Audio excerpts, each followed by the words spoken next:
Listo. Cuando guste, doctor. Gracias. Pues buenos días a todas y todos. Les doy la más cordial bienvenida a esta quinta edición del Seminario Permanente Migración, Género y Derechos Humanos, Tendencias Globales, Impactos Locales.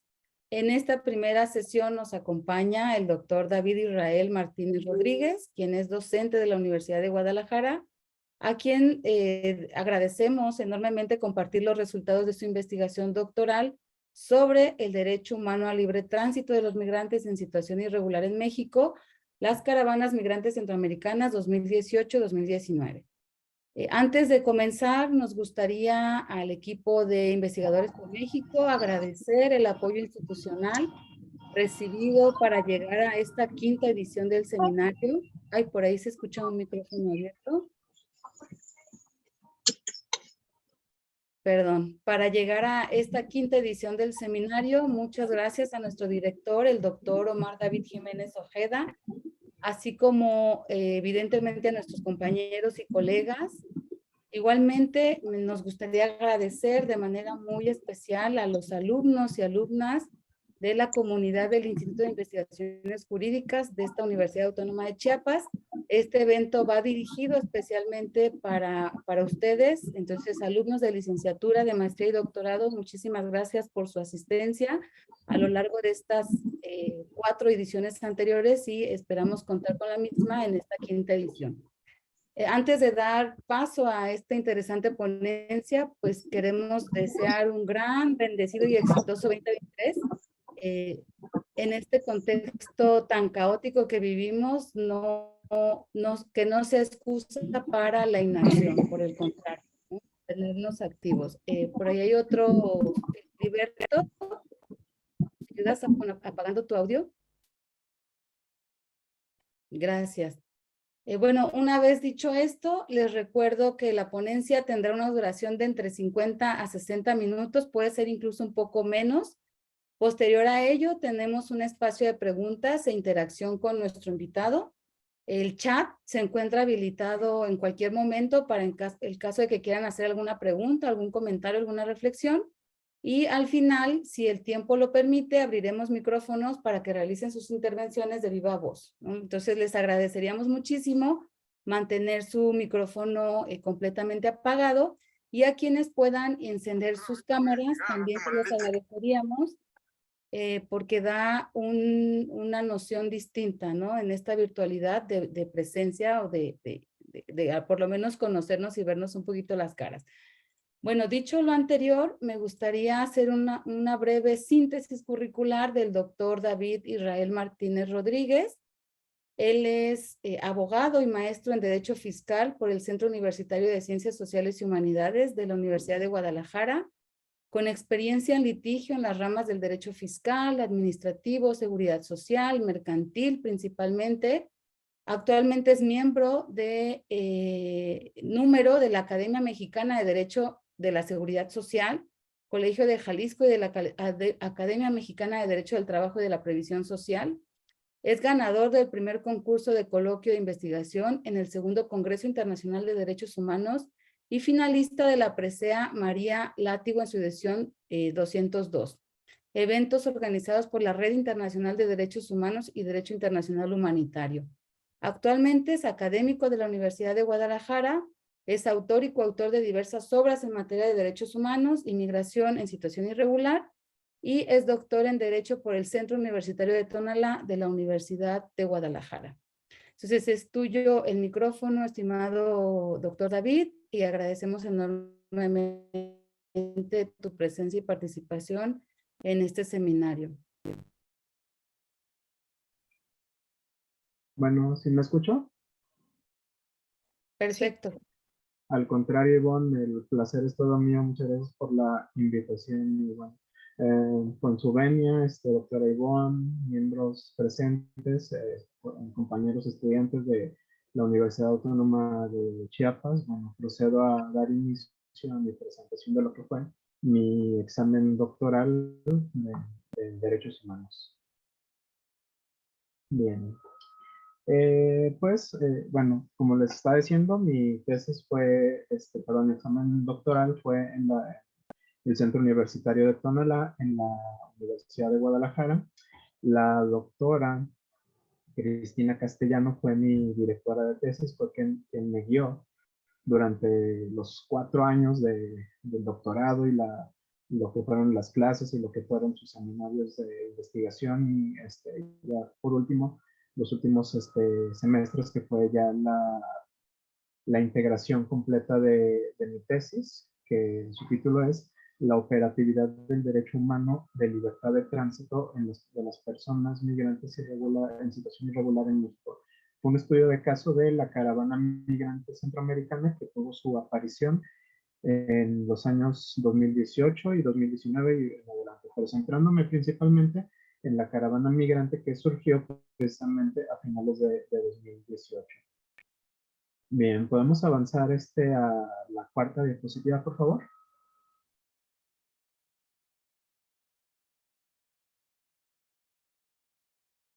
Gracias, bien. Mi tesis se integró por 6 capítulos, que el primero es básicamente antecedentes de lo que es la migración, de la migración desde un contexto histórico y para aterrizarlo en un contexto nacional, que es de proceder a investigar. El segundo capítulo, viendo la migración internacional como un derecho humano. El tercer punto fue el marco jurídico aplicable a la migración en situación irregular en nuestro país.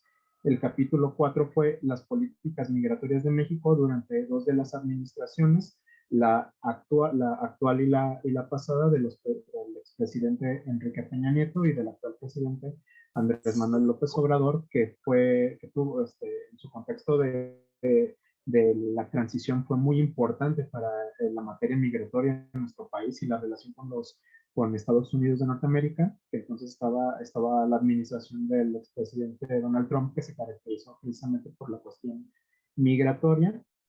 El quinto punto es la metodología que se aplicó para realizar la investigación. Y ya el sexto punto, que fue la validación de la hipótesis por medio del análisis del discurso.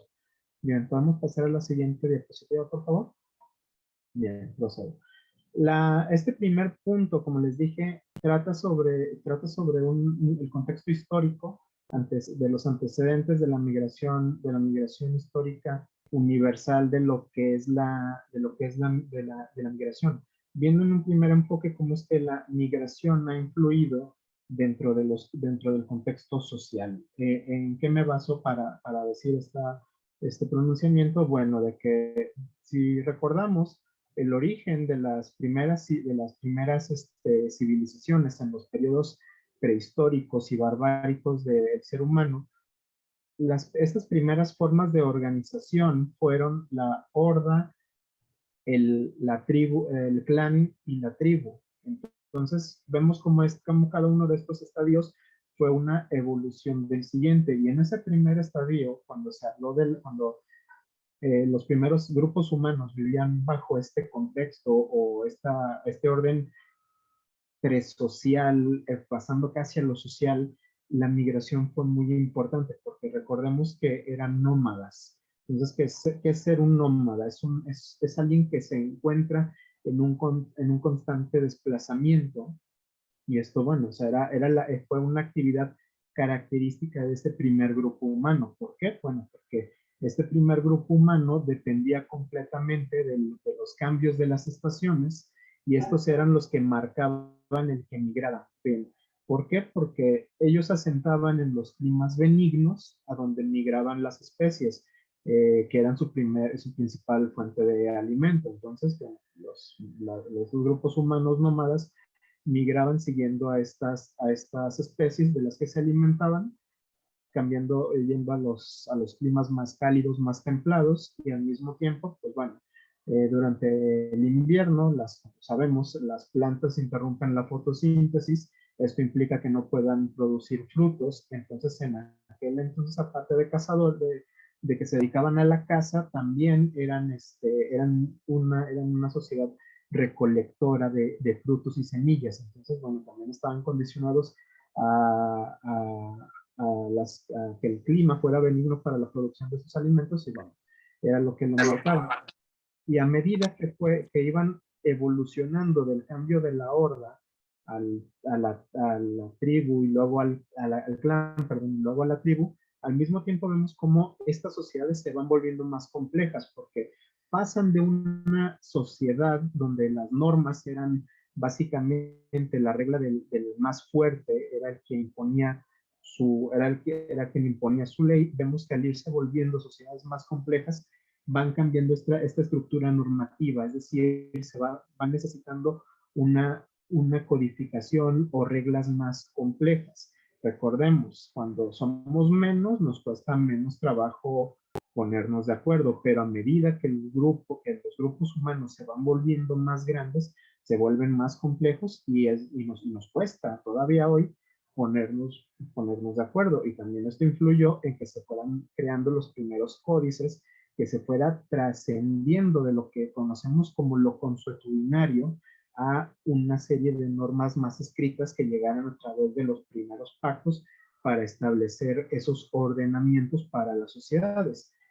Igual recordamos, las nómadas eran sociedades que no tenían reglas consanguíneas, eran endémicos, entonces, bueno, no había esas relaciones de familia que a través del tiempo, cuando van evolucionando del clan a la tribu, se van perfeccionando estas reglas de familia y también, como les decía, se va complejizando más, además de que al volverse en estos segundos estadios más sociedades sedentarias, es decir, que ya saben, se empiezan a establecer fijamente en un solo lugar, bueno, pareciera que ahí la migración deja de ser necesaria o que desaparecería, pero no, porque estos grupos humanos siguen teniendo contacto con otros grupos humanos y esto a su vez fomenta el surgimiento del acto que da origen al comercio, el trueque. Posteriormente se da origen a lo que es la compra-venta con la aparición del dinero, y esto se vuelve un motor que la migración sigue influyendo, sigue participando para que las sociedades se vayan volviendo más complejas. Esto nos lleva posteriormente a la aparición de lo que conocemos históricamente como las ciudades-estado, que en mi investigación me baso, tomo como ejemplo tres antecedentes históricos de migración.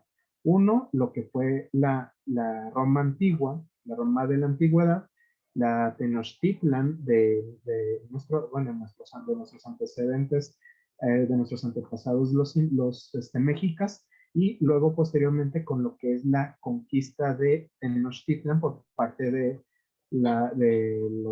los soldados invasores de Castilla y Aragón, que independientemente de que hayan sido invasores, no dejan de ser migrantes y posteriormente inmigrantes. En el primer ejemplo de Roma, por ejemplo, vemos cómo Roma aparece en el 753 antes de Cristo, y tiene tres periodos históricos muy importantes: el periodo de la monarquía, posteriormente la república y luego el imperio.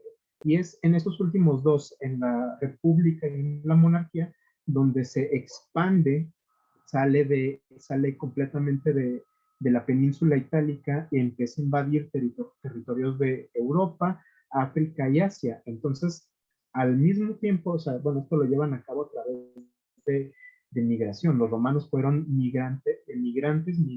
Hay que distinguir la diferencia. El emigrante es el que sale, el migrante es el que está en tránsito, y el inmigrante es el que llega a un lugar distinto al de su pertenencia. Entonces los romanos se valieron de esto para expandir su territorio por estos tres continentes, y bueno, esto les sirvió a entrar en contacto. Aquí es donde toco la cuestión de cómo la migración influye socialmente, porque estos pueblos, los romanos, empiezan a tener contactos con otros pueblos.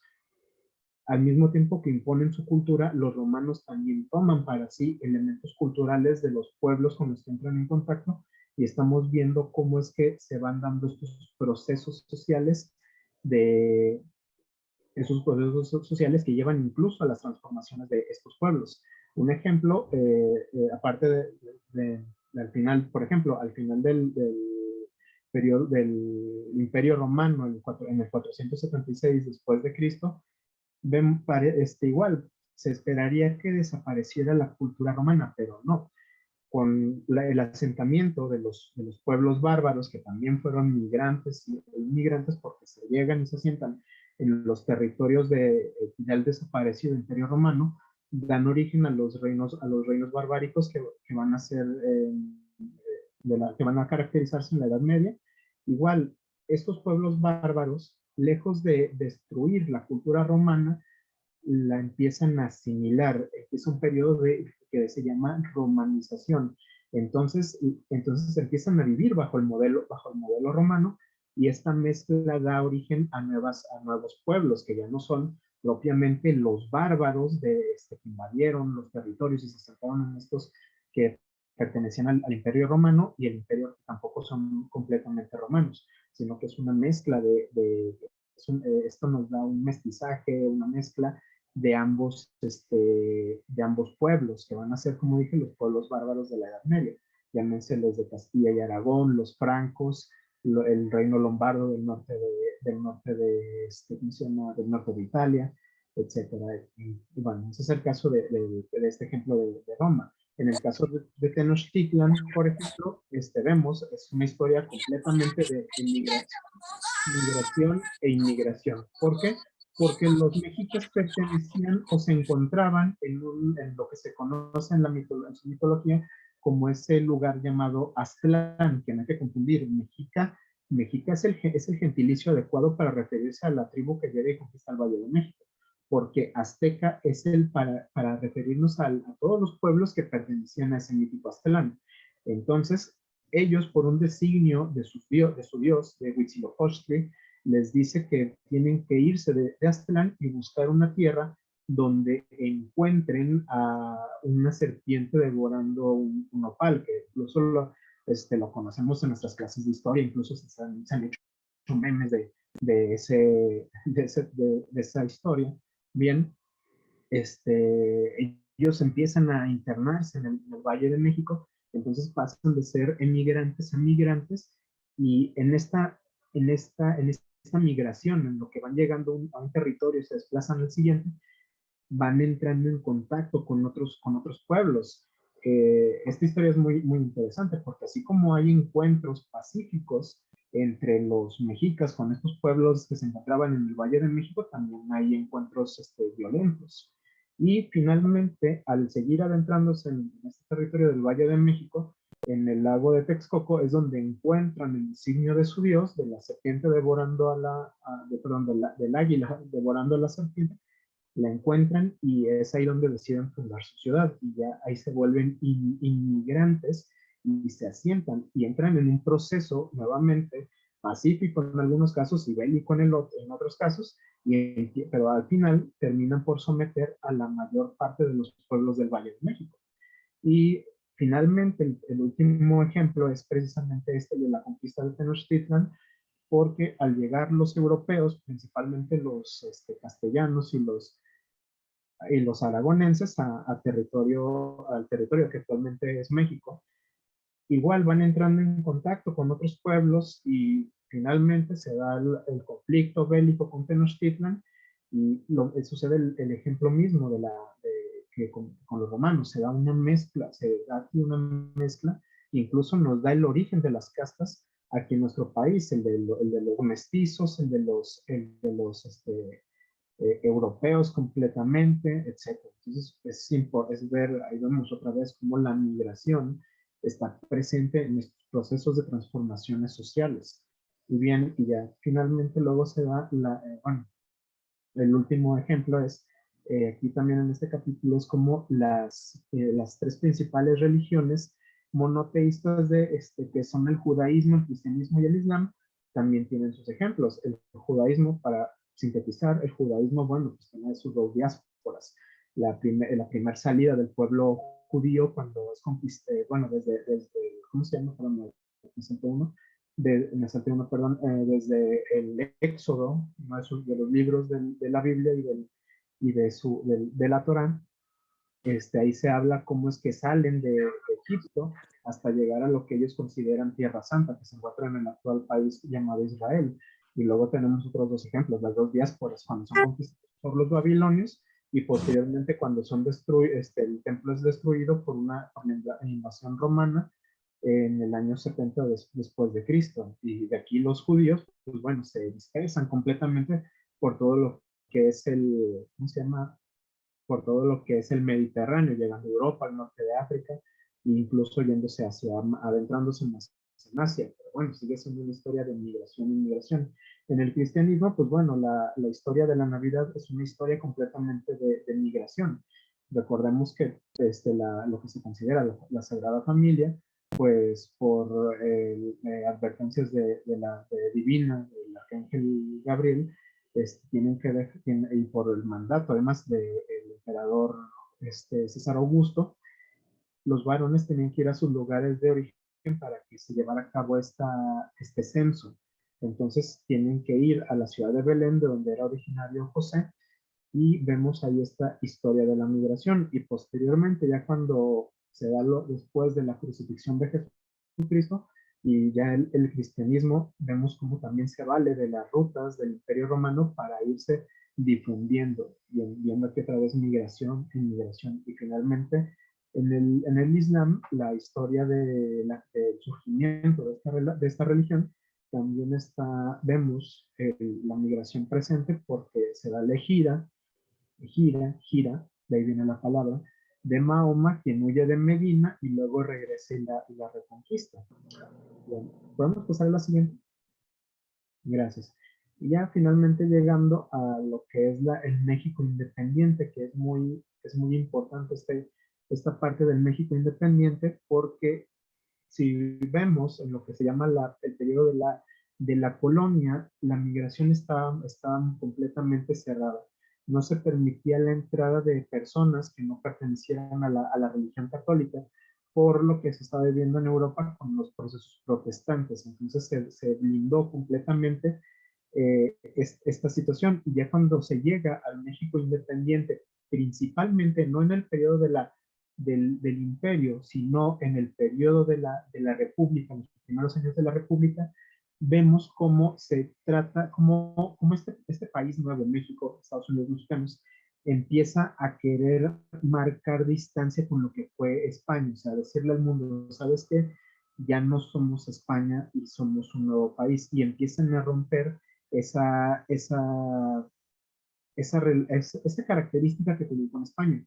Pero también tienen, o sea, aunque se ve bien el marcar esa diferencia, también tienen sus cuestionamientos. ¿Por qué?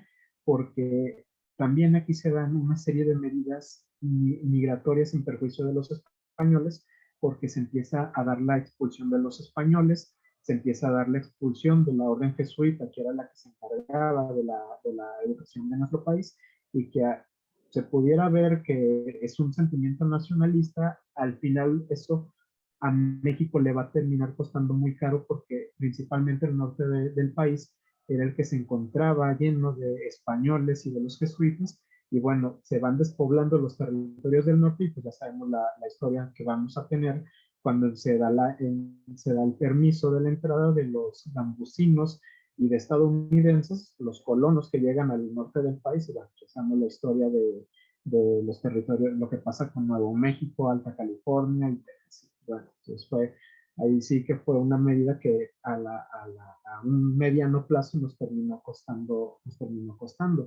Y resaltando el imperio, es muy importante esta parte dentro de la migración, porque es la primera vez que se menciona mexicanos. Estamos como muy acostumbrados a pensar que el sentimiento mexicano viene hasta que se tiene el himno de Jaime Nuno, y de González Bocanegra, pero no, o sea, ya en los primeros documentos migratorios, los primeros estatutos migratorios de México, se reconoce no como español, no como mestizo, no como indígena, sino que se da ese gentilicio. Sin embargo, no termina por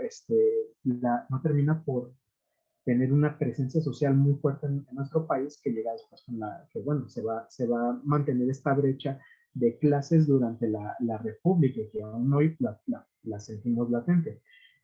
Bien, continuando eh, continuando ahí en este punto, ya casi termino, Durante el periodo de las guerras de reforma realmente no hay una gran trascendencia dentro de lo que es la migración, principalmente porque estuvimos muy enfocados en lo que fue la guerra las guerras entre conservadores y liberales, y los primeros enfoques hacia la migración se dan irónicamente hasta la llegada de Porfirio Díaz. Incluso durante el porfiriato, donde se tienen buenas experiencias migratorias con Cuba, pero también con Japón. Incluso se manda una delegación a Japón por parte de Porfirio Díaz.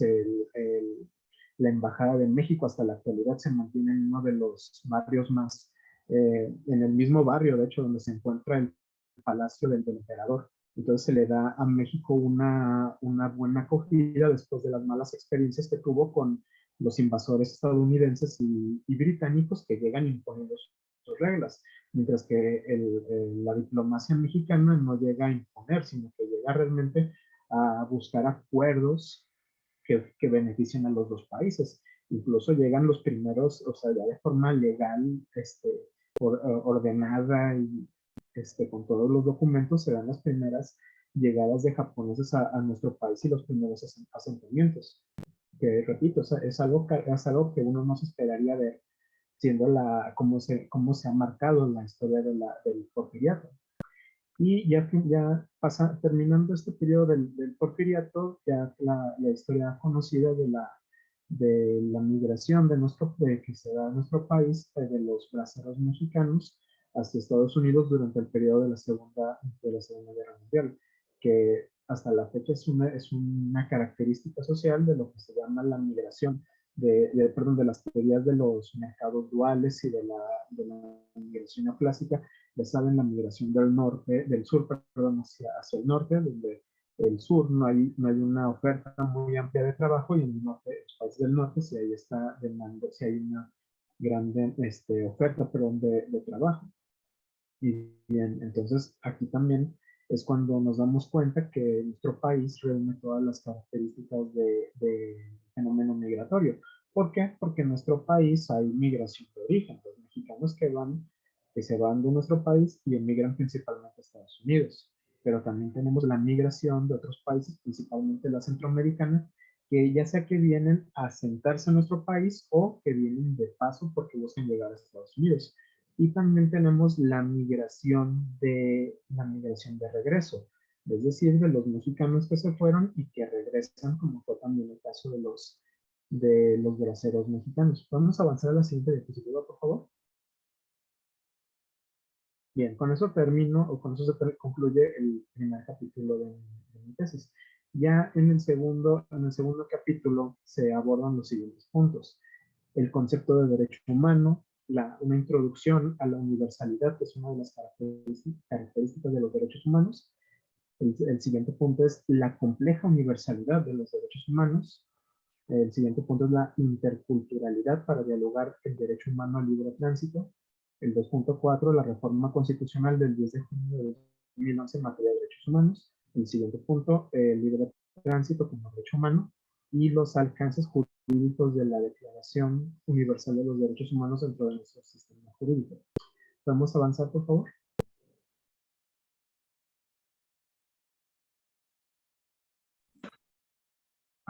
Regresemos, perdón, tendré que tener más puntos. Los voy desarrollando.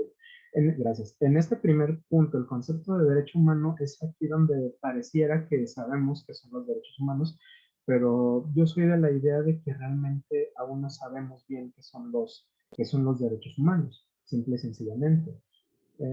¿Cuántas veces no nos encontramos en una conferencia, en una plática donde se nos va a hablar de derechos humanos y el exponente nos termina diciendo algún concepto el más utilizado, derecho fundamental? Entonces, aquí es cuando nos debe salir ese interrogante, ¿no? ¿Derecho humano y derecho fundamental son lo mismo?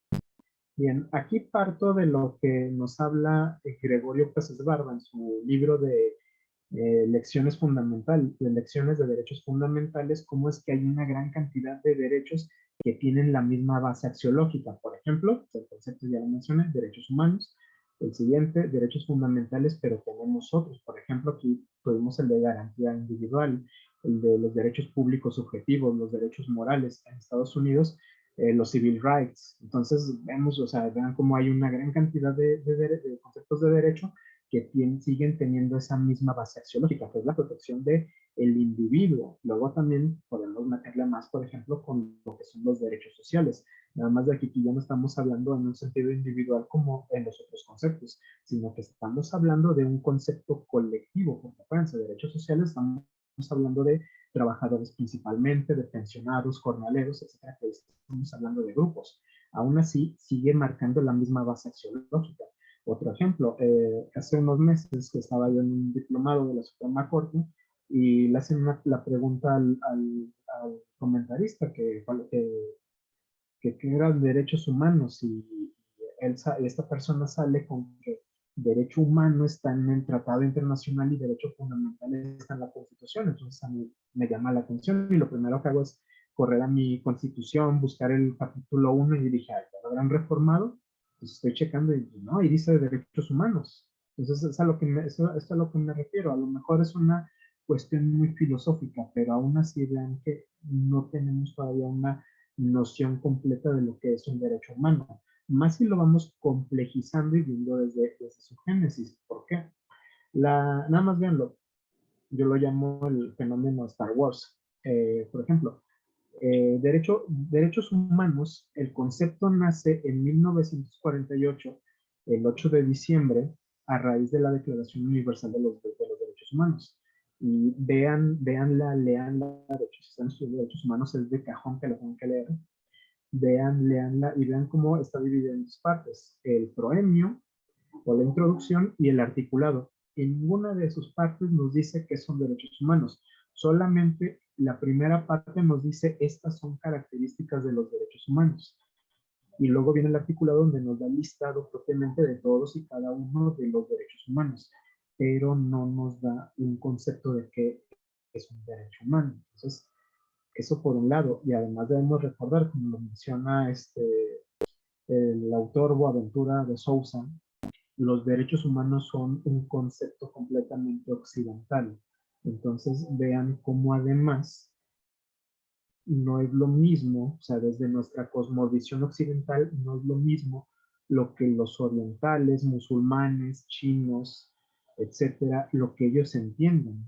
Un ejemplo actual, vean nada más ahorita el debate a raíz de la muerte en Irán de Mahsa Amini, lo que es el uso del velo islámico. Vean cómo está por un lado la imposición patriarcal que marca el Corán, la Sharia y la Sunna, el uso del velo, del hijab, y vean además cómo está la cuestión occidental de la laicidad y del laicismo, que son dos conceptos diferentes.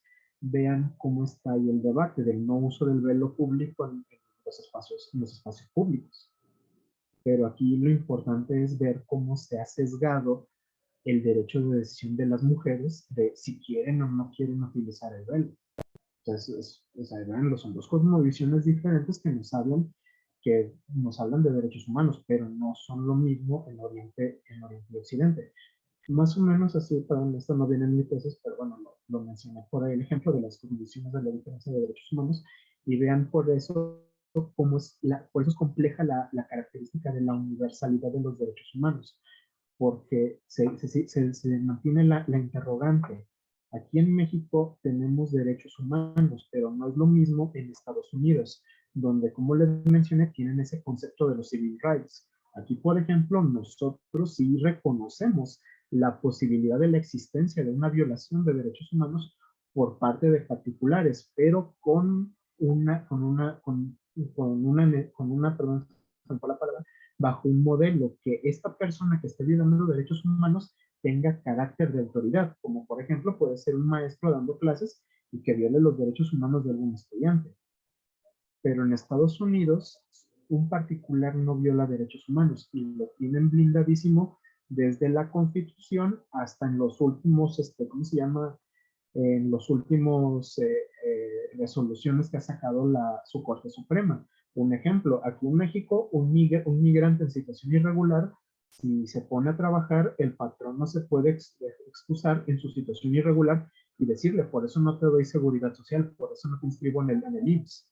Sin embargo, en Estados Unidos, si el trabaja, y perdón, y si el, aquí continuando con México, si el trabajador se lesiona, tiene un accidente de trabajo, el patrón es responsable completamente y va a tener que pagar los capitales constitutivos, va a tener que hacer frente a todos los créditos fiscales que le impongan, aunque sea, repito, un trabajador inmigrante en situación irregular. Mientras que en Estados Unidos, si el trabajador inmigrante, que ellos lo llaman ilegal, término que estigmatiza al inmigrante, si este trabajador ilegal se accidenta en Estados Unidos, es un eximiente de responsabilidad para el patrón esta característica. Y repito, esto ya incluso ya fue este tema en la Corte Interamericana de Derechos Humanos, donde a petición de México por un caso de un nacional que estaba en situación irregular se accidentó, la corte dio esta recomendación, pero repito, Estados Unidos tiene blindadísimos esa característica, y pues bueno, desgraciadamente no se indemnizó al trabajador. Vean entonces cómo es que nos sigue costando, cómo es que aunque diga universalidad, realmente los derechos humanos son entendidos básicamente desde el contexto particular de cada país. Otro ejemplo, no es lo mismo en el continente americano, en nuestro sistema interamericano de derechos humanos, es lo mismo que lo que dice el Tribunal Europeo de Derechos Humanos, ni los otros tribunales de derechos humanos de otras regiones. Bien, entonces por eso en mi tesis aborda esta necesidad de un enfoque de la interculturalidad, o sea que es necesario dentro del debate del concepto de los derechos humanos esos enfoques de los diferentes pueblos para poder llegar completamente a una unanimidad, un consenso en el que se reconozca el concepto de derechos humanos, repito, porque cada pueblo tiene su propia cosmovisión que marca su realidad, son realidades diferentes. Y bueno, entonces es muy interesante esta parte de la interculturalidad para llegar a poder abordar lo que es el concepto de derechos humanos. Ya finalmente, el siguiente punto es la reforma constitucional del 10 de junio de 2011, donde nuestro país se abre al concepto de derechos humanos y eso implica que entren en funciones dos principios muy importantes, que son el principio pro persona, el control de convencionalidad, etc. Y perdón, me faltaba un muy importante, el control difuso de constitucionalidad, que, repito, antes de 2011 eran ajenos completamente a nuestro sistema jurídico. O sea, la reforma constitucional del 10 de junio de 2011 no solamente fue cambiar el concepto de las garantías individuales por el concepto de derechos humanos, fue realmente abrir una caja de Pandora que nos dio un nuevo enfoque de los derechos humanos. Por eso se llama, o por eso lo han llamado el nuevo paradigma de los derechos humanos aquí en nuestro país. Bien, y al siguiente, entonces, abordando esto, pues bueno, ya vemos como el libre tránsito como un derecho humano, cómo es que se va a regular. Eso lo voy a mencionar en los siguientes puntos. Y ya bueno, terminando en este segundo capítulo con los alcances de la Declaración Universal de los Derechos Humanos dentro de nuestro sistema jurídico, que aquí, bueno, la Suprema Corte ya se pronunció y dice que al no haberse celebrado con las formalidades del artículo 89, fracción 10, ni con las leyes las leyes federales de celebración para tratados internacionales, y bueno, no tiene un carácter vinculante para nuestro país. Entonces, nosotros no podemos ir ante tribunales y fundamentarnos en esta declaración sobre la violación de un derecho humano. Sin embargo, muchos autores coinciden en que esta declaración, aunque no tiene este peso vinculante para su cumplimiento, sí nos establece propiamente una inspiración, es una fuente, perdón, de inspiración, porque múltiples tratados internacionales se basan de esta declaración para su celebración. Y bueno, es al menos es una fuente inspiradora que ha seguido presente simbólicamente, aunque sea, dentro de la celebración de los tratados internacionales de derechos humanos. ¿Podemos pasar a la siguiente, por favor?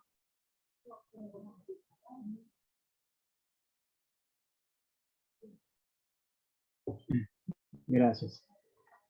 Bien, el tercer capítulo de mi tesis fue el marco jurídico aplicable de la migración en situación irregular en nuestro país. Entonces, lo voy abordando desde lo internacional y aterrizarlo hasta lo nacional. Lo primero es los estados y sus interacciones por medio de los tratados internacionales.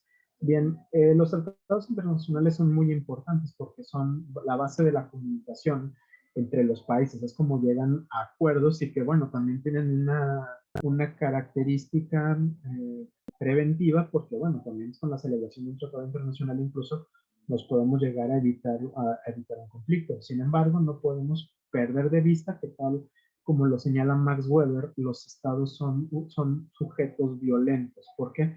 Porque tienen una coerción a través de sus leyes. Entonces, así como los estados marcan una coerción sobre los individuos, también los estados la establecen o la van a aplicar en contra de otros estados. Y bueno, ese es el lado negativo, porque también hay acuerdos internacionales que son ventajosos para un país y en perjuicio de otro.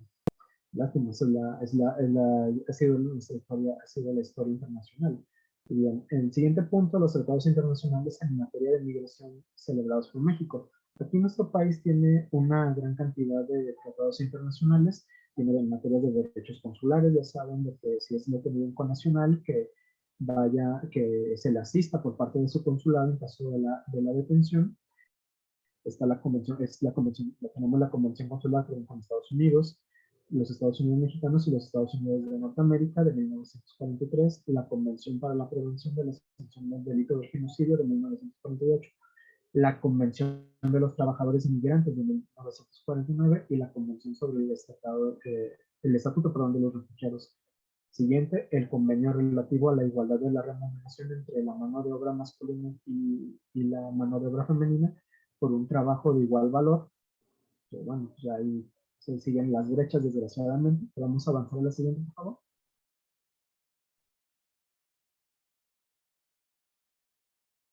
Y lo aterrizo llegando, esa es en la parte que me quería profundizar más en lo que es el Sistema Universal de Derechos Humanos y la Convención Americana sobre Derechos Humanos como medio de defensa de los derechos humanos de los migrantes en situación irregular.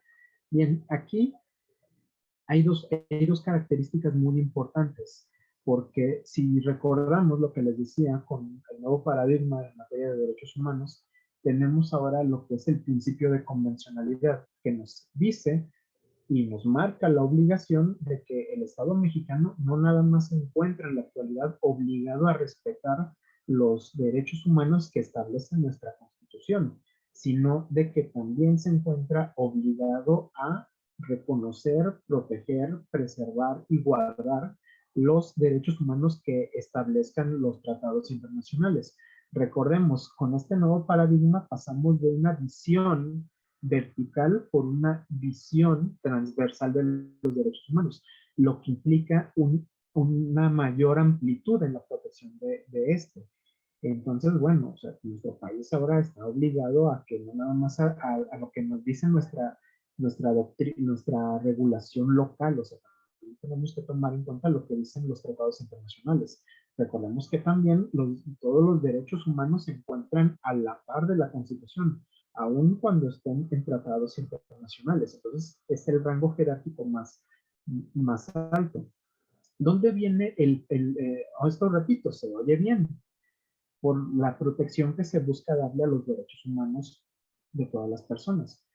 El punto negativo es que, recordemos, la Convención Americana y el Sistema Universal de Derechos Humanos son tratados internacionales celebrados por nuestro país.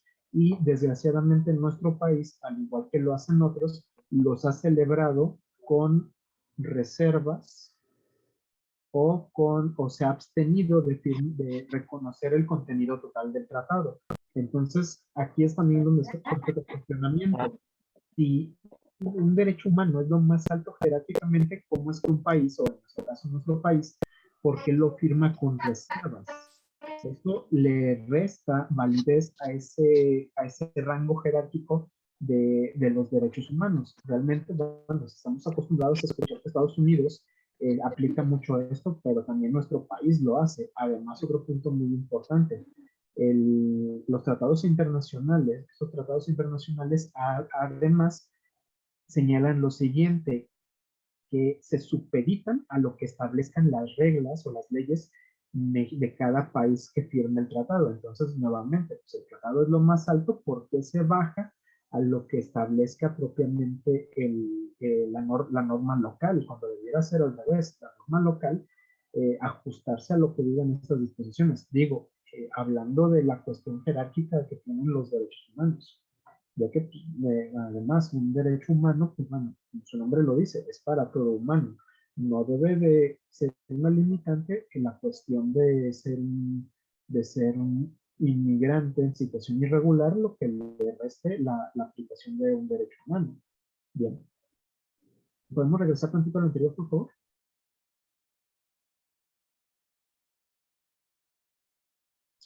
Ya para terminar este punto, entonces también aquí dentro de nuestras normas vemos, nuestras normas locales, nuestro sistema jurídico mexicano, vemos como el reglamento y la ley de migración realmente marcan lo que establece, se me pasó el nombre de la autora, perdón, ahorita se los digo, lo que establece en el libro del derecho de los otros. Cómo es que las leyes migratorias nos recalcan lo que son los derechos de membresía, o sea, que un Estado realmente tiene su compromiso con los locales, pero no tiene un, ¿cómo se llama? No tiene compromiso o busca no tener compromisos con los extranjeros. Entonces ya desde ahí vemos una división entre lo que es el nacional y el extranjero, que ha sido la base del Estado liberal moderno desde su creación, establecimiento desde la Revolución Francesa. Y nuestro país pues, realmente no es la excepción. Se siguen marcándose como, o sea, nada más observen cómo el reglamento marca una serie de requisitos para que un extranjero pueda entrar. Entonces, eso ya le empieza a restar en lo que debe de ser un derecho de libre tránsito. Además de que marca una cuestión clasista. ¿Por qué? Porque solamente aquellas personas que tengan el capital para cumplir con estos requisitos van a poder hacer ejercicio de su derecho de libre tránsito.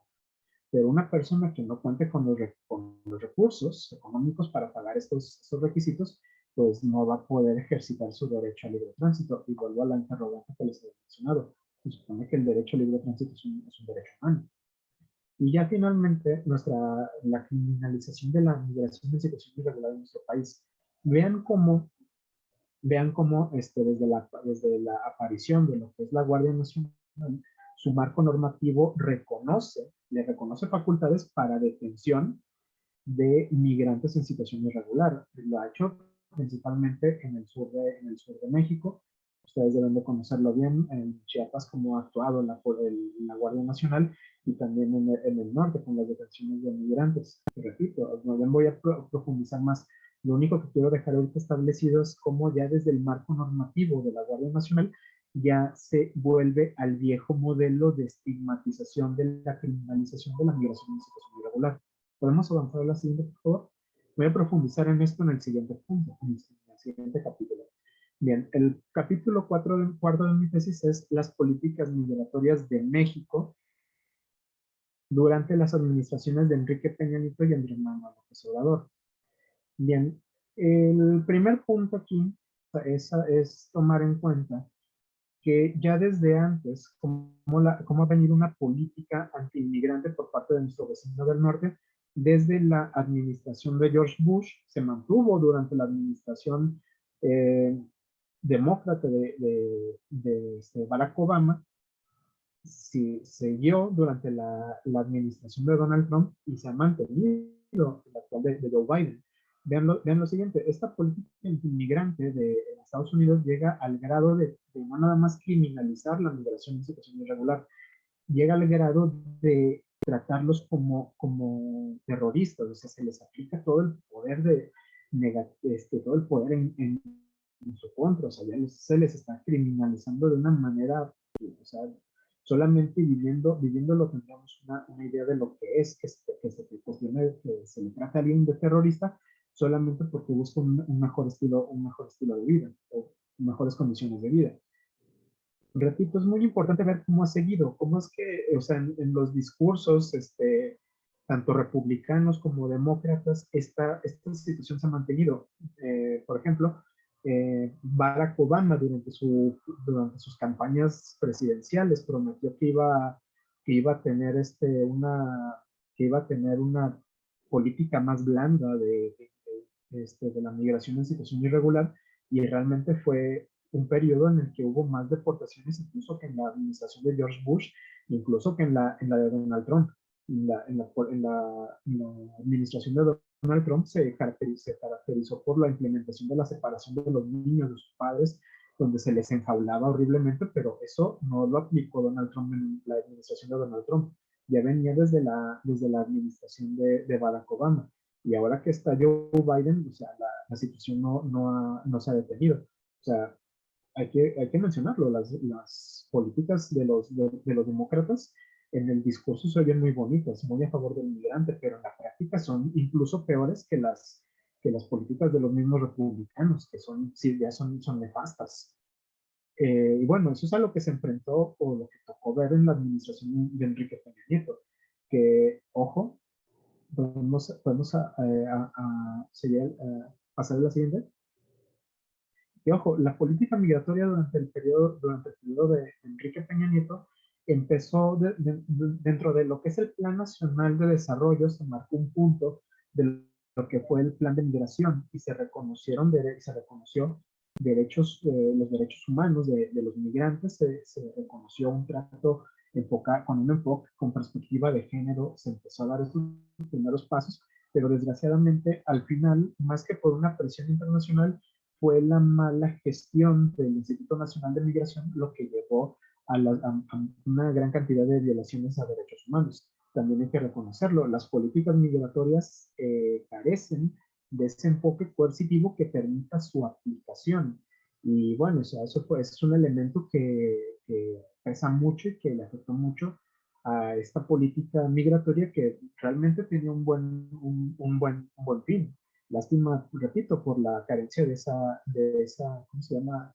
Esa coerción. Y en el periodo actual de Andrés Manuel López Obrador, también se mantuvo ese punto de buscar ese trato humano, ese respeto, pero desgraciadamente ya algo que se vivió durante la administración de Peña Nieto fue el pleito que se tuvo con Donald Trump, que fue el que empezó como un acuerdo arancelario y que terminó resolviéndose con cuestiones migratorias.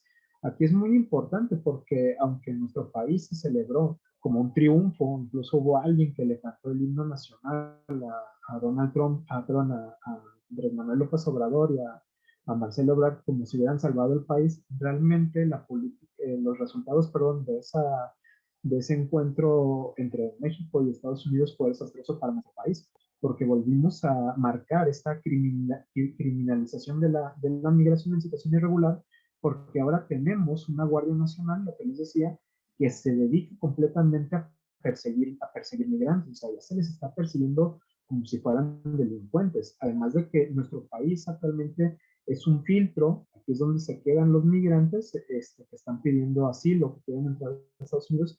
Aquí es donde se quedan en hacinamientos, aparecen campos de concentración con paupérrimas condiciones higiénicas, paupérrimos tratos.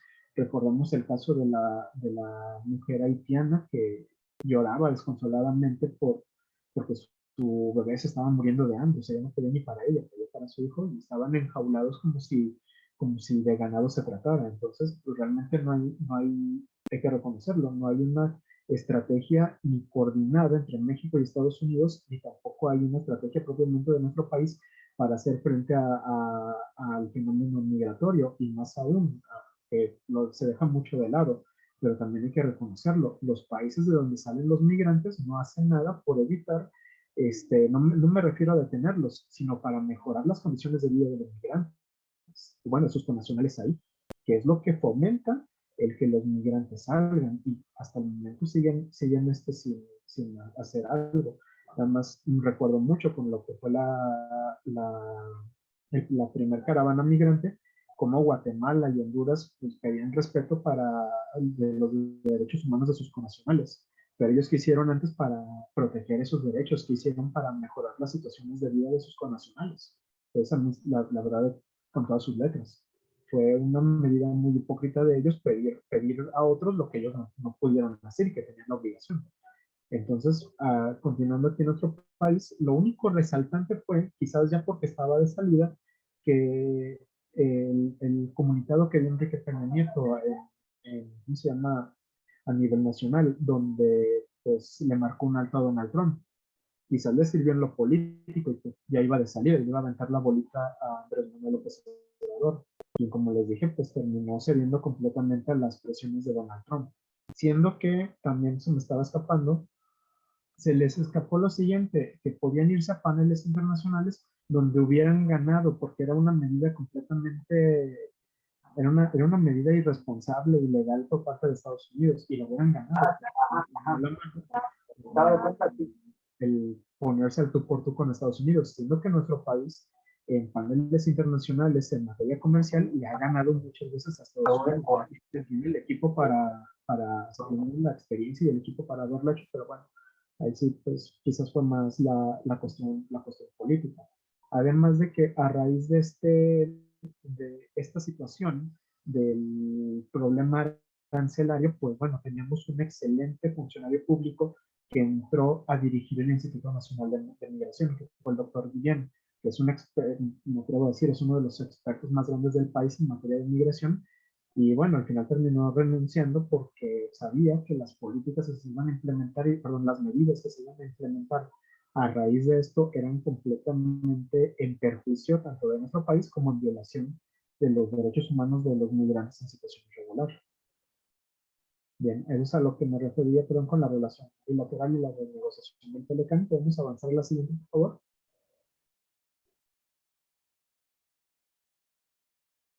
A la siguiente, ya. Y bueno, sería con lo que concluiría el capítulo 4 de mi investigación. Cómo es que se dieron estos enfoques diferentes en ambas administraciones, aunque empezaron con buenas intenciones, pues bueno, terminaron pues mal. Ya el capítulo 5 es la metodología de la investigación. Entonces, bueno, para poder llegar a la validación de la hipótesis de mi tesis, entonces aquí no se llegó a aplicar una metodología cuantitativa, sino una metodología cualitativa que tomó herramientas de diferentes disciplinas. No la realicé cuantitativamente porque realmente ya lo que se ha hecho en materia cuantitativa ya lo han hecho el Instituto Nacional de Migración, la Comisión Nacional de los Derechos Humanos, incluso la Universidad de Chiapas ya han establecido censos, y algo en lo que coinciden muchos de los investigadores, Rubalcaba, por ejemplo, eh, Heriberto Vega Villaseñor, es que aun cuando se hable cuantitativamente y se arrojen números de los migrantes en situación irregular, realmente no se pueden tomar como ciertos al 100%. ¿A qué me refiero? A que nunca se va a dimensionar completamente cuántos migrantes en situación irregular hay, por lo mismo de que se están desenvolviendo en situación irregular. O sea, es realmente imposible poder contarlos a todos y establecer bien el número de su número. Por ello, lejos de tomar esta dificultad cuantitativa como una limitante, se aprovechó para utilizar otras herramientas. ¿Podemos pasar a la siguiente, por favor? A la siguiente. Se aplicaron las siguientes metodologías. Una que ya fue el estudio del caso, se le dio el seguimiento a la caravana migrante. Ya lo vimos con el caso del arreglo arancelario. La siguiente, la realización de dos tipos de entrevistas. Una entrevista no estructurada, que consistió en haber entrevistado a una familia de inmigrantes, salvadoreños cuando llegaron aquí a Jalisco al auditorio Benito Juárez, y otra, una serie de entrevistas semiestructuradas, es decir, se formularon guiones de entrevistas, tanto por su, ¿cómo se llama? junto con una carta de aceptación que se les leía y se les entrenaba primeramente a los migrantes, donde se les explicaba qué es lo que se iba a hacer, qué preguntas se les iban a formular y si ellos tenían el derecho de contestar o no contestar, de participar o no. Y una vez trayendo la información de estas entrevistas, se les aplicaría lo que es el análisis crítico del discurso del autor sueco Teun Van Dijk. ¿Podemos continuar?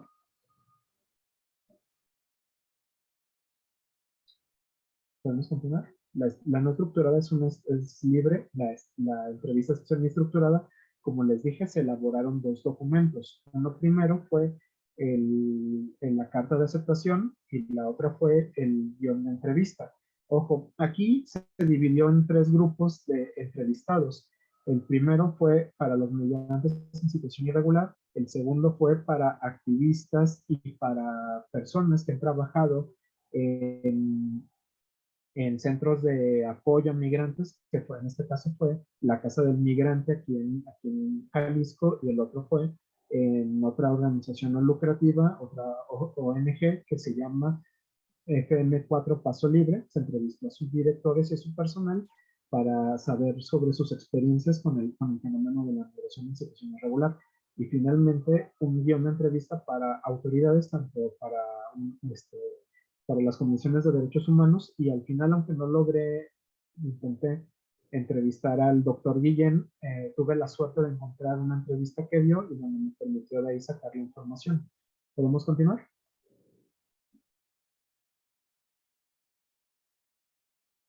Ya se lo expliqué. Y lo siguiente.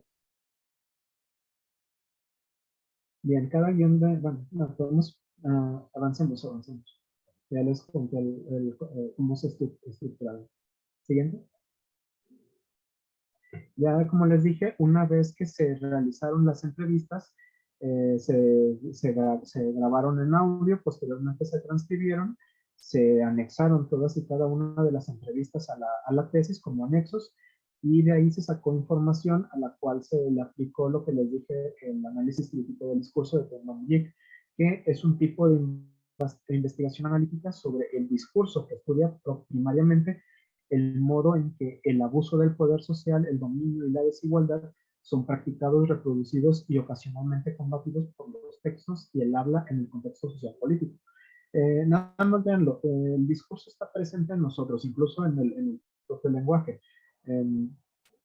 Aquí un ejemplo. Cuando nosotros hablamos en un aspecto social público, cuando decimos la palabra migrante, migración, vean cómo ya viene con una connotación negativa.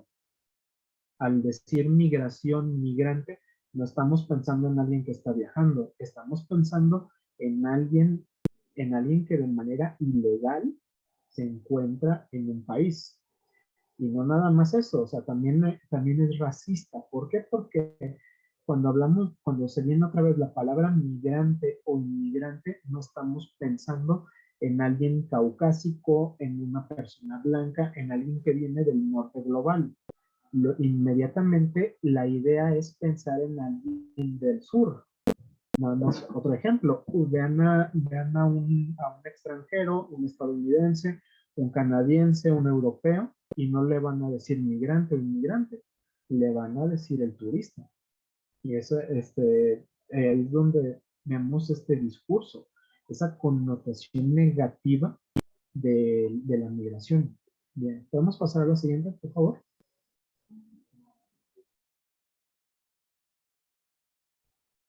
Una pregunta, perdón, doctora Ivonne, que ya me pasé, ¿termino ya o...? Puedes cerrar, yo creo que 5 minutitos para que cierres y no quede tan... Ok, muchas gracias. Está. Bien, ya entonces para el último punto de mi tesis fue la validación de la hipótesis por medio del análisis crítico del discurso. Lo que les decía, nuestra normativa tiene impregnado este discurso, porque vean cómo se da un trato desigual entre nacionales y connacionales, entre nacionales, perdón, y extranjeros, y al mismo tiempo se da una división de clase entre los extranjeros, entre aquellos que pueden cumplir con los requisitos migratorios y aquellos que no, y esto es algo que orilla a que se siga manteniendo la migración en situación irregular. Como lo dije, la migración, el libre tránsito es un derecho humano, o sea, es un derecho humano, como es que algunos sí lo pueden ejercitar y otros no, incluso dentro de la normativa internacional, como se los dije. Esta normativa internacional se supedita completamente a lo que establecen las normativas internacionales, yendo en contra del principio de que los derechos humanos, o al menos aquí en nuestro país, se encuentran a la par de la Constitución y aquí se bajan. Nuestra normativa mexicana, pues bueno, eso los dije con el reglamento, pero además nuevamente con la ley de la Guardia Nacional. ¿Ven cómo otra vez se está estigmatizando al migrante, se le está persiguiendo, se le está tratando de criminal y cada vez nos estamos acercando más a las políticas como las de los Estados Unidos? Lo siguiente es que, aquí un siguiente punto a tomar en cuenta es que a raíz, como se marca en el punto 6.1.3, como a raíz de los atentados terroristas del 11 de septiembre, este discurso en contra del migrante va en aumento. O sea, antes del 11 de septiembre el mundo era uno y después del 11 de septiembre el mundo fue otro. Antes no eran tan rígidos los controles migratorios ni los controles para abordar un avión. Ahora vean cómo se tienen que llegar con horas de anticipación para poder abordar un avión. Las revisiones son más exhaustivas, pero al mismo tiempo un fenómeno que pasa en Estados Unidos termina por reproducirse en todo el mundo. Vean cómo en Estados Unidos a raíz de esto se empieza a criminalizar a los inmigrantes islámicos, o sea, vemos que ya se les tacha de terroristas. Y en esta carpeta los mexicanos, los connacionales, los centroamericanos se han ido metiendo, al grado de que ahora un migrante en situación irregular en Estados Unidos se le trata como un terrorista, y vean cómo el discurso se sigue reproduciendo. Aquí el siguiente punto, el análisis discursivo de la migración en situación irregular, el caso de la caravana migrante. Vemos igual como el Instituto Nacional de Migración, a raíz del problema con Estados Unidos, cómo cambió sus medidas, de que estaba empezando a implementar medidas más humanas a controles estrictos nuevamente. Y el siguiente punto, el cuestionando el discurso de la migración en situación de la migración desde la institución. Aquí es donde le aplico la información que tuve de la entrevista con el doctor Guillén. Vean, él lo reconoce, cómo es que la institución sigue marcando esas pautas de discurso, ese clasismo, ese racismo en contra de los migrantes, porque ya sabía que además que venía la aplicación de una Guardia Nacional que iba a criminalizar completamente la migración en situación irregular. ¿Podemos avanzar? La siguiente,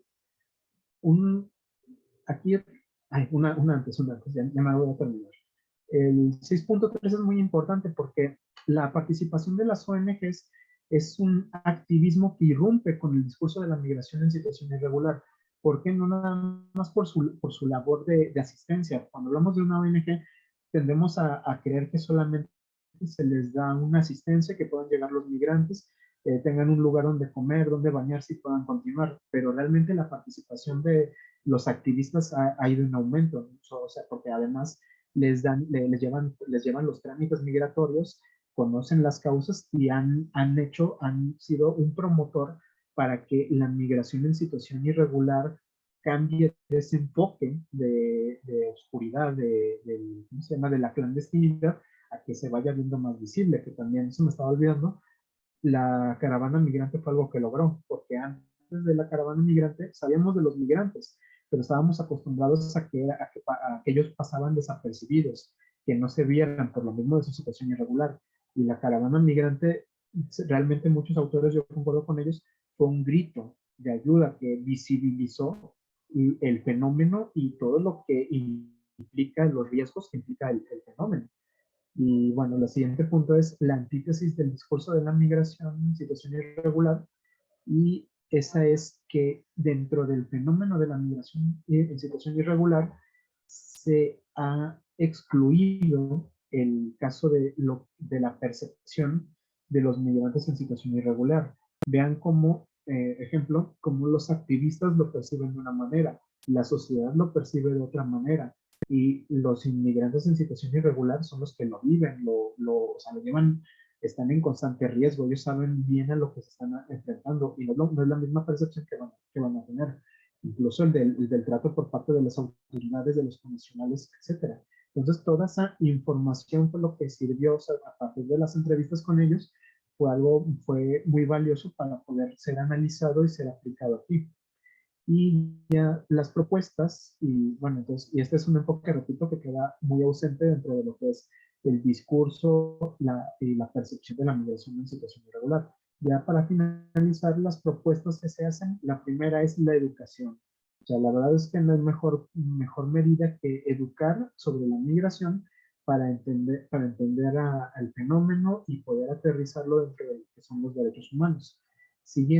El siguiente punto es la exclusión de un nacionalismo en la operatividad del derecho humano, o sea, que ya no se marque una aplicación de lo que son los nacionales y de lo que son los extranjeros. Repito, el ser extranjero no limita lo que son los derechos humanos. Tampoco estoy atacando la soberanía de los países. Los países, nuestro país es soberano, tiene su derecho a aplicar sus medidas migratorias, sus medidas de frontera, pero si está firmando y está reconociendo derechos humanos en su constitución y en tratados internacionales, estas medidas nacionales, estas medidas migratorias, estas medidas de frontera, se deben adecuar a lo que son los derechos humanos, no viceversa, para reconocer esa jerarquía de los derechos humanos. Siguiente, atender las causas que provocan la migración. Y ojo, no mirar el fenómeno migratorio como un problema, sino como una consecuencia. Bien, la migración no es un problema. El problema es lo que genera la migración en situación irregular. Y como les he dicho, dentro del debate, dentro de las políticas, dentro de las medidas, los países de donde salen los migrantes brillan por su luz. O sea, no hacen cambios, no aplican algo para que se dé una disminución de la migración y que pueda ser incluso más ordenada o que se les permita al menos poder contar con todos los documentos necesarios para poder salir bien de su país. Entonces, esa es una grave falta que los países expulsores están cometiendo. Y siguiente, el último punto, un lenguaje de la migración. ¿Por qué? Porque vean cómo es que todavía seguimos aplicando términos como ilegal da un migrante, y eso nada más lo que les menciono, reproduce el discurso de criminalización y estigmatización de la migración en situación irregular, que, repito, hace que se continúe, se perpetúe este trato inhumano en contra de ellos. Bien, es cuanto, doctora Ivonne. Muchísimas gracias, estimado David, por esta presentación, por la claridad de la presentación de tus resultados de la tesis doctoral que defendiste justo el año pasado, ¿no? Entonces, Sí, así es el 8 de muchísimas julio. gracias. Gracias por la presentación de los mismos en esta pues, comunidad universitaria. No sé si exista en el chat, hasta ahorita no hay ninguna pregunta. Quedan abiertos los micrófonos en caso de que alguien desee de viva voz hacer alguna pregunta, participación, comentario. Creo que hay varios temas de los que tocaste como álgidos, ¿no? Abiertos también a la discusión. Y no sé si alguien desee participar. Por favor, levante la mano y vamos dando el uso de la voz. No hay nadie que se anime. A mí, bueno, aprovechando, bueno, mientras a lo mejor alguien del público se anima y abusando de la moderación del seminario, de esta sesión del seminario, me gustaría un poco preguntarte, ¿cómo tú que fue entonces justo esa operatividad de la que tú hablas del derecho humano a libre tránsito en el contexto específicamente de la caravana? O sea, concretamente, ¿cómo fue esa operatividad del derecho al libre tránsito? Bien, bien, ahí fíjate, este, pero cuando se da el fenómeno, cuando llega la caravana migrante a la frontera, ahí entre Chiapas y Guatemala, Ahí es donde empezamos a ver cómo opera, porque si te fijas, es con un control, no con un control, sino con una contención, porque así como llegan los migrantes, se llena de la entonces Policía Federal Preventiva, incluso el ejército ya estaba listo para poder llegar, pero algo que ayuda mucho ahora, que pasa desapercibido también, son los dispositivos, las redes sociales. Ahora, la verdad, ¿quién le crea los noticieros, no, de la televisión? Lo digo porque a raíz de esto, o sea, todo esto se viralizó. Incluso la misma caravana migrante este, se formó de la viralización en redes sociales, de que quién quiere irse a Estados Unidos, y salió publicado en redes sociales y se juntaron. Entonces, esto quedó al escrutinio público nacional, internacional, y entonces esto fue una presión para el gobierno de Enrique Peña Nieto, por lo que al final se dio y permitió la entrada de la caravana migrante, que te apuesto hace 20 años, antes de tener dispositivos, redes sociales como ahora, no hubiera sucedido, porque no había esa difusión.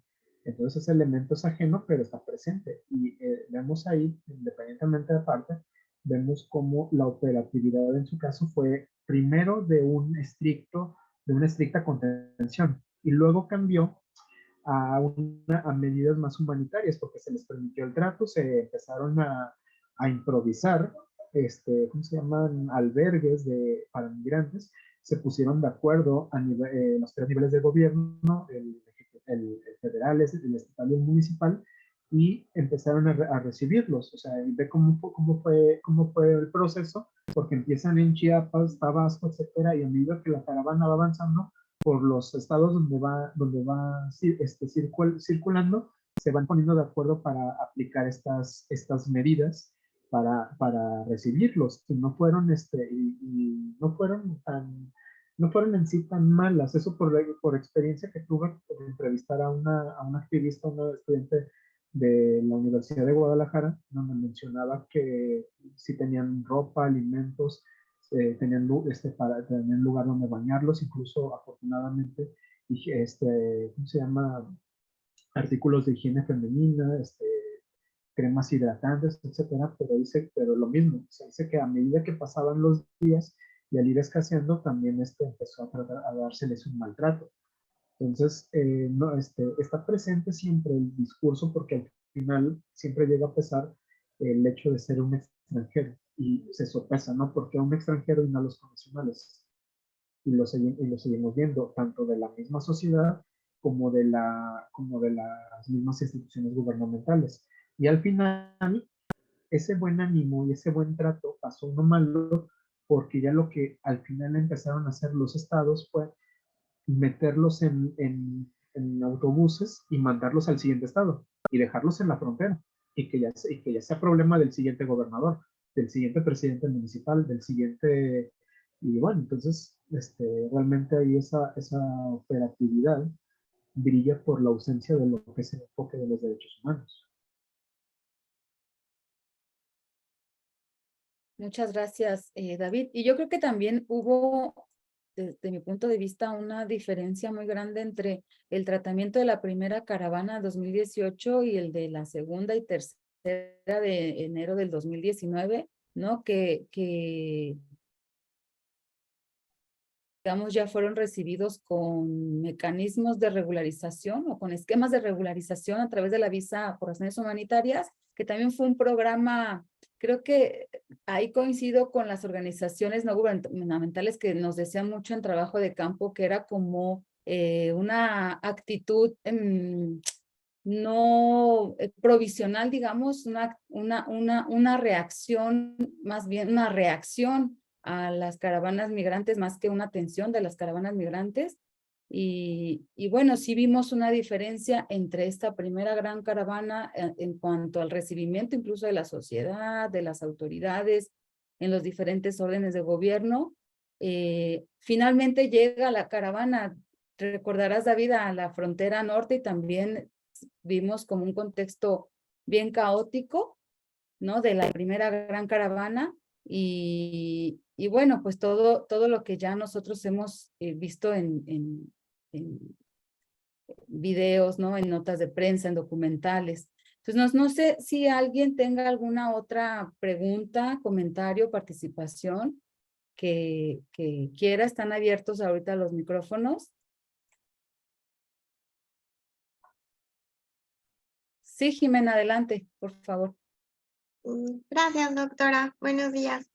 Mm. Yo tenía como la pregunta o la duda de cómo está operando el derecho a la salud para los migrantes, porque si bien es cierto, se supone que si están en peligro su vida, pues tienen derecho a acceder al derecho a la salud, pues la realidad es que pues de repente una gripa mal cuidada o una herida mal atendida, pues puede desencadenar en un problema pues muy grande, ¿no? Y justo ahorita que están mencionando lo de los derechos humanos, pues también me brincó esta parte de las personas que no estaban como en una calidad de migración legal, de que estaban en el país en el contexto de pandemia, pues no recibieron ninguna vacuna en contra del COVID, ¿no? Se supone que tenía uno que llegar con el INE y así, entonces no sé si haya como algún otro tipo de programa o algún programa, por ejemplo, de vacunación para personas migrantes, donde sobre todo tampoco sientan que por ir, pues los van a regresar a su país, ¿no? Fuera de la ayuda o del apoyo de la sociedad civil. Bien, en parte tú misma te contestaste, ¿eh? Porque sí, efectivamente, en cuanto a los servicios de salud, pues bueno, un migrante, por lo mismo de que busca la clandestinidad, pues no va a buscar un servicio de salud, más porque también pues, no cuenta con el dinero para ofrecérselo. Entonces, el derecho a la salud es un derecho que escasea completamente o que es ajeno a ellos por su contexto, por la situación en la que están viviendo. Aunque fíjate que cuando tocas ese tema de COVID, de lo de las vacunas, si hubo, el gobierno mexicano, ahí sí hay que reconocerlo, sí aplicó, pero nada más en lo que fue frontera, en Mexicali y en Tamaulipas, es donde donde me tocó ver, sí aplicó, sí tuvo una campaña de vacunación contra COVID para migrantes. Desgraciadamente, fíjate que lo que les digo, o sea, hay un sentimiento de apoyo y desgraciadamente también hay un sentimiento de rechazo, porque también hubo críticas por parte de nacionales que decían, ¿por qué malgastan esas vacunas con los extranjeros o con los inmigrantes o los migrantes y por qué no los aplican a los nacionales? Y te recomiendo para que profundices en ese tema el libro de El derecho de los otros. Ya es un texto viejito, permítanme, estoy buscando el título, no puede chatear, Gracias.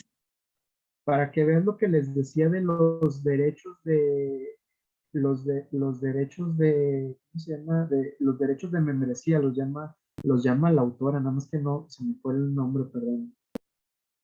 Ella señala precisamente estos puntos, como lo voy a buscar y se lo voy a pasar a la doctora Ivonne para que se me proporcione. Esta autora marca esa diferenciación y aquí se aplica lo que estoy mencionando del derecho a la salud, o sea, cómo es que primero los connacionales y luego los extranjeros, o sea, se les trata, o sea, realmente esto llega a un trato de subhumanos porque los estableces en una segunda clase, en una segunda clasificación, me atrevo a decirlo, como lo hacían los nazis prácticamente, o sea, tengo mis ciudadanos de primera y mis ciudadanos de segunda. Es un tema, aunque no se marque como tal racista, sí lo termina siendo. Y es lo que no me canso de decirlo. Si estamos hablando de derechos humanos y su característica principal es la universalidad, o sea, no se puede distinguir entre uno y otro por la cuestión de la nacionalidad. Son todos iguales. O también lo que dije una vez, o llámenlos de otra manera, pero derechos humanos dejan de ser. Pero sí, ese tema está muy, muy importante, pero también hay que reconocerlo, hay sus avances porque sí hubo estas campañas de vacunación. También, dentro del el activismo que hay de los albergues, el que yo conocí, el de, aquí el de la casa del migrante, pues bueno, aquí se les proporcionó de todo, nada más esa parte se les proporciona servicios de salud. No se les proporciona en gran medida por las carencias que tienen, pero bueno, ya es un avance. Y también nuestro país tiene desde el sur, tiene varias casas de migrantes que son atendidas principalmente por religiosos y que realmente sí son bien atendidas, son bien tratadas. Incluso la que te menciono de aquí de Jalisco, el padre, el sacerdote que la dirige, ha sido amenazado por narcotraficantes y sigue con su labor. O sea, le han aparecido los letreritos de amenazas porque sabes que los migrantes son objeto de secuestro de los narcotraficantes y el padre sigue con su labor y hay amenazas en su contra y él sigue. Entonces, hasta, o sea, del grado, o sea, no más el riesgo ya no nada más es para los migrantes en sí, también va siendo para las personas que se van dedicando al activismo. Un pronóstico negativo. ¿Cuánto nos faltará para los que nos estamos dedicando a escribir de migración que nos llega algo así?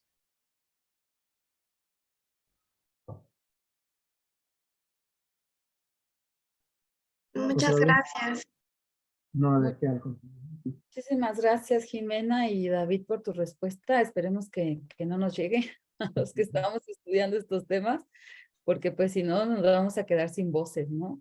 Aunque efectivamente las organizaciones no gubernamentales en esta labor humanitaria que hacen no han cesado, ¿no? Aún ante estos contextos caóticos que se viven a nivel nacional, ya no hay distinción, ¿no? En ningún estado, desafortunadamente, de nuestro país, en ser afectados también los defensores de derechos humanos por los grupos del crimen organizado.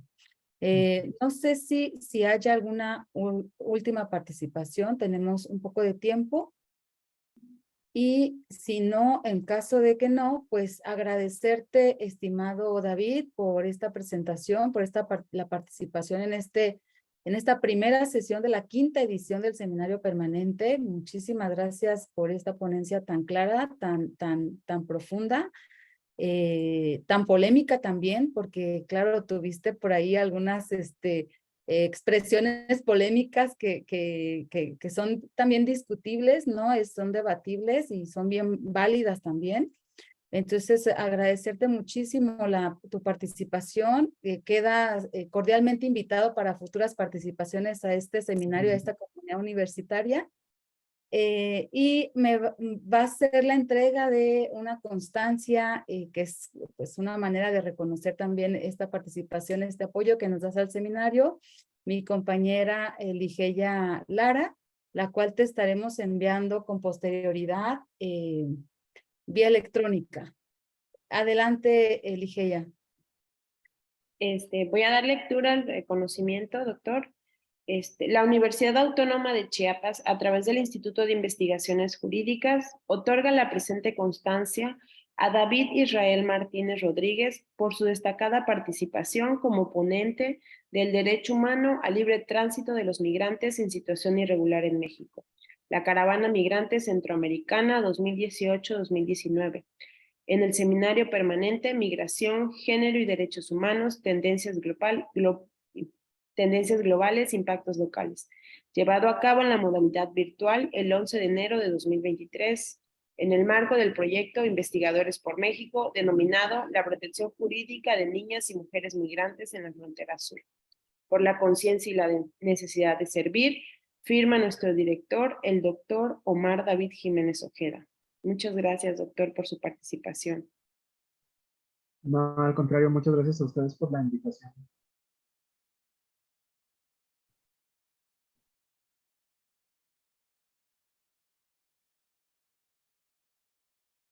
Perdón, gracias, Elisa. Les comentaba únicamente agradecer a las y los alumnos de los diferentes programas de instituto, licenciatura, maestría y doctorado, su presencia y participación, y invitarlos a nuestra siguiente sesión el próximo 1 de febrero. Nos va a acompañar el doctor Rafael Alonso Hernández, él es investigador del Colegio de la Frontera Norte. No se lo pierdan, va a estar muy bueno y pues nuevamente muchas gracias y excelente año 2023 a todas y todos. Muchas gracias. Nos vemos, hasta luego. Hasta luego, buen día. Muchas gracias, gracias.